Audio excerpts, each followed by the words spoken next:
বন্ধুরা, ঘুষো চিংড়ি দিয়ে ওলকোড়ার একটা রেসিপি বানিয়েছি। তোমরা সম্পূর্ণ ভিডিওটা প্রথম থেকে শেষ পর্যন্ত দেখো।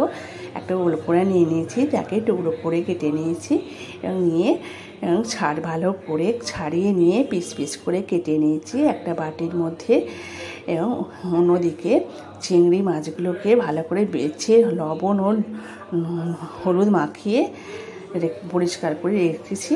এবং কড়ার মধ্যে ওলকোড়া পিস করা কাটা আমি ভালো করে লবণ ও হলুদ দিয়ে সেদ্ধ করতে বসিয়েছি। কড়াতে ঘুষো চিংড়ি ভালো করে ভেজে নিয়ে তুলে নিয়েছি। ওই কড়াতে আবার দুটো তেজপাতা ফোড়ন দিয়ে পেঁয়াজ কুচিগুলো দিয়ে দিয়েছি এবং ওর মধ্যে টমেটো কুচি দিয়েছি, একটু নাড়াচাড়া করে নিয়েছি এবং ওর মধ্যে হলুদ গুঁড়ো, লঙ্কা গুঁড়ো, জিরে গুঁড়ো এবং পরিমাণ লবণ, আদা বাটা, রসুন বাটা দিয়ে আমি নাড়াচাড়া করে মশলাটা রেডি করে নিয়ে তার মধ্যে সেদ্ধ করা ওলকোড়াটা দিয়ে নাড়াচাড়া করব যতক্ষণ না ওর মধ্যে যে রসটা থাকে সেই রসটা মরে যায় এবং গায়ে গায়ে লেগে থাকে। এবং যখন শুকনো শুকনো একেবারে হয়ে আসবে তখন ভেজে রাখা ঘুষো চিংড়িগুলো দিয়ে নাড়াচাড়া করে আমি একেবারে শুকনো শুকনো করে নিলেই আমার আজকে ওলকোড়া দিয়ে ঘুষো চিংড়ি রেসিপি সম্পূর্ণ রেডি।